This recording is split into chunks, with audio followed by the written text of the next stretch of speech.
Olá, amigos, estudantes da lição da Escola Sabatina.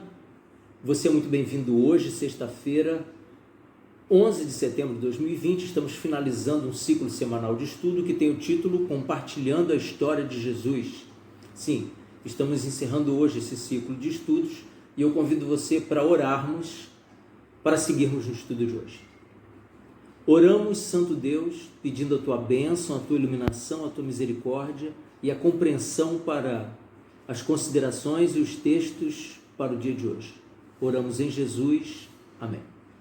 Muito bem. A lição de hoje ela começa abordando uma história que eu e você conhecemos muito, a história da mulher que sofria de uma hemorragia há 12 anos e ela se aproxima de Jesus, conforme o texto bíblico diz, e ela fica curada. Essa passagem, essa história verídica, não parábola, não ilustração, ela está no livro de Marcos, no capítulo 5, a partir do verso 28, você entende assim: porque dizia, se eu apenas lhe tocar as vestes, ficarei curada. E logo se lhe estancou a hemorragia e sentiu no corpo está curada do seu flagelo. Foi instantâneo, a cura foi automática. O comentário da lição a respeito desse milagre diz o seguinte: a multidão admirada que se comprimia em torno de Jesus não havia sentido qualquer acréscimo de poder de vida, nada. Eles estavam tocando em Jesus, apertando Jesus, estavam numa multidão comprimida em volta de Jesus, os discípulos tentavam protegê-lo, mas de nenhuma forma saiu dele poder, virtude. E o texto segue dizendo: entretanto, quando a sofredora mulher estendeu a mão para tocá-lo, crendo que se restabeleceria, experimentou a vivificadora virtude. E aqui acontece dos dois lados. Ela percebe que recebe a cura, ela sente que o corpo dela recebe vida, a hemorragia estanca imediatamente e Jesus percebe também que dele saiu o poder. Tanto que ele começa a questionar com seus discípulos, perguntando: quem me tocou? Eles não compreendem a princípio a pergunta de Jesus, porque ele não está falando daquele toque, daquele empurra da multidão. Ele está falando de algo singular, ímpar, único, que havia acontecido naquele instante. O texto diz assim: o mesmo ocorre nas coisas espirituais. Falar de religião de maneira casual, ora sem ter fome espiritual e sem ter uma fé viva, não vale nada. Você já ouviu falar de fé morta? Existe muito. Talvez exista mais fé morta do que fé viva. A fé desta mulher era viva. Por quê? Porque ela clamava, ela buscava, ela tinha sede e fome de justiça. Ela estava buscando de alguma maneira. Quando nós descrevemos assim parte da comunhão nossa com Deus, parece que se nós não implorarmos demais, ou se nós não fizermos algo que chame a atenção de Jesus, do Espírito Santo de Deus, não vamos encontrar nenhum favor. Mas não é essa a interpretação correta. A interpretação correta é de que quando nós não estamos nesse comportamento, não temos nenhum compromisso com a causa de Jesus. Há um monte de pessoas que creem que Jesus é o Filho de Deus e ponto. Não há nenhum envolvimento, não há leitura da Bíblia, não há oração, não há testemunho pessoal, não há comunhão, não há nada que possa demonstrar que a presença de Jesus na vida dessa pessoa fez alguma mudança. E crer assim é muito fácil, crer da boca para fora, crer sem compromisso. Não é o caso dessa mulher aqui, não é? Essa mulher aqui, ela é um exemplo vivo de uma fé que pode produzir frutos, porque a história dela foi gravada na Bíblia para toda a eternidade. Tantas quantas outras pessoas você pode imaginar que ouviram o testemunho pessoal dessa mulher dizendo que foi curada porque tocou nas vestes de Jesus. Ela não estava preocupada em tocar na mão, no rosto, no pé. A fé dessa mulher era suficiente apenas reconhecendo que o Filho de Deus lhe daria cura se ela tocasse nas suas roupas. Quando eu e você admitimos que temos um Salvador pessoal, que foi o que essa mulher mostrou, ela dependia, nós estamos demonstrando que somos pecadores e precisamos de algum resgate. Quando você admite que precisa de ajuda externa para se livrar, vencer as tentações e o pecado, você está demandando um Salvador. o único, habilitado pela palavra de Deus, e por isso para o universo, porque a palavra de Deus é o resumo do caráter de Deus, o Pai. O único é Jesus Cristo. Então eu e você precisamos recorrer a Ele para recebermos salvação. A fé que leva à salvação não é uma simples aceitação intelectual da verdade. Você consegue compreender isso aqui? Faz um estudo bíblico, assiste um sermão, assiste uma semana de oração, assiste uma série de conferências pela televisão, pelo YouTube e tal, e você se convence, é verdade. Jesus Cristo é o Filho de Deus, ponto final. Não vai mudar nada.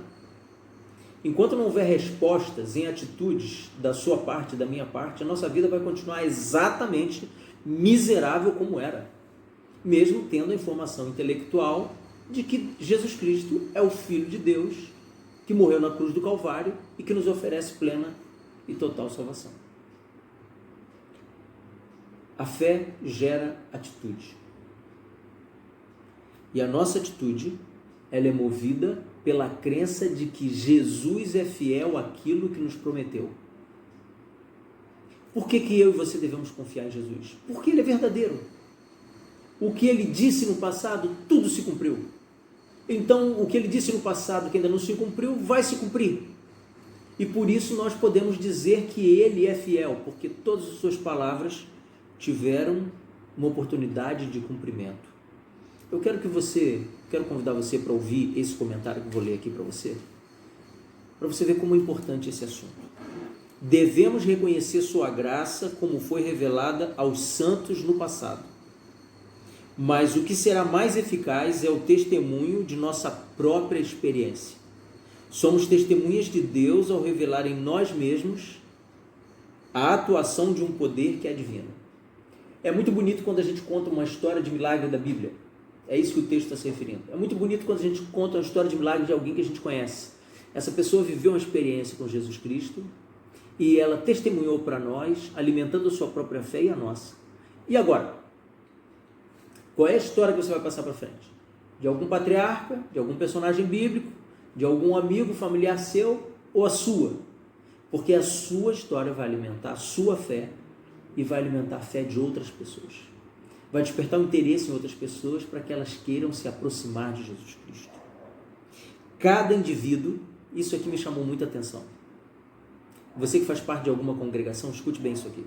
Cada indivíduo tem uma vida diferente de todos os outros. Uma experiência que difere especialmente dos demais. Deus deseja que o nosso louvor suba a Ele com a marca de nossa própria individualidade.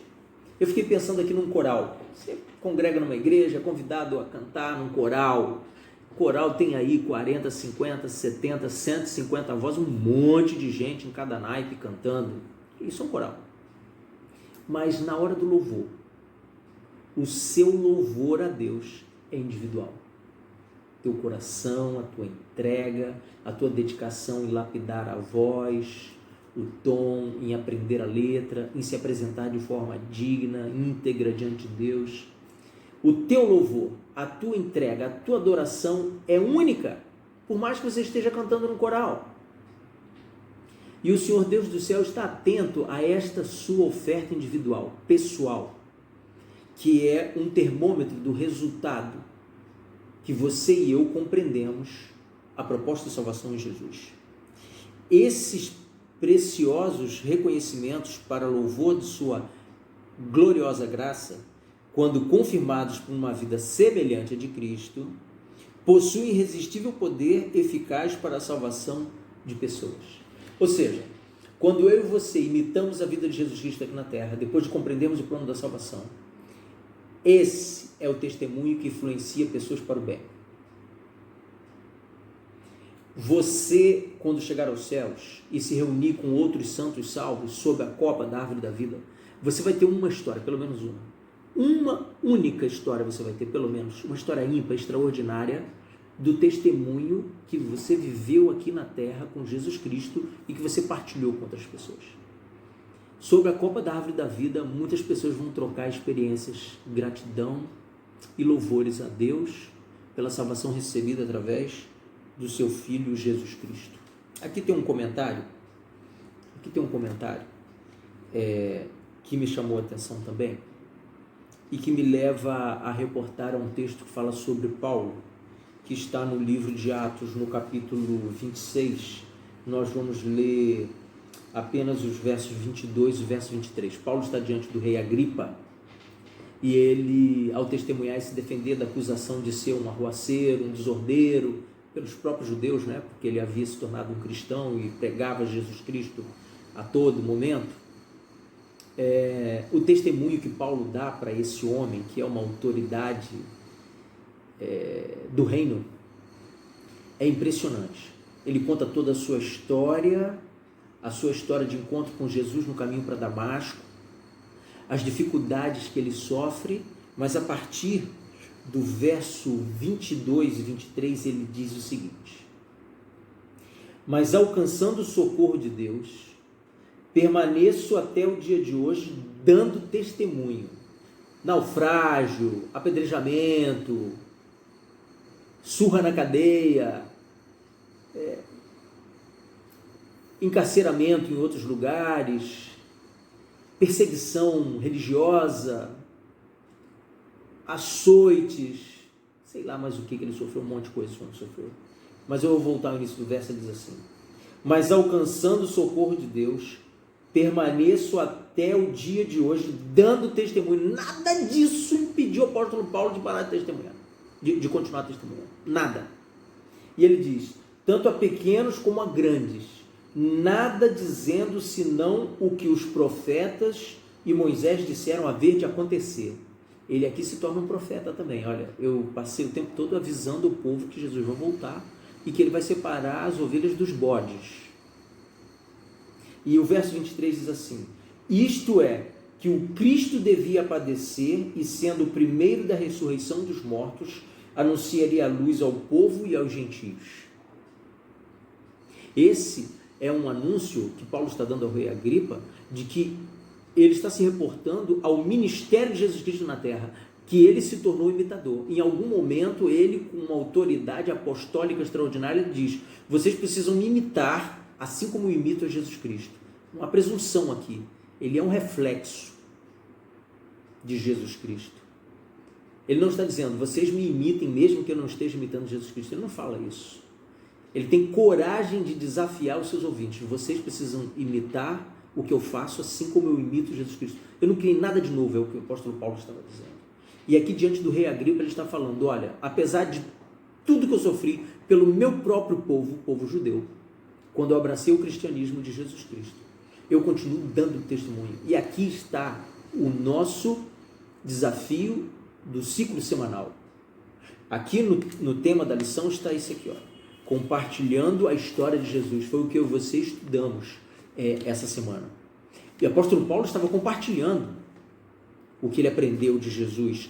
Nós estamos indo para a 12ª lição desse trimestre, que é a penúltima, e ela tem esse título aqui, olha, estou mostrando para você, ó, mensagem que vale a pena compartilhar. Qual é essa mensagem?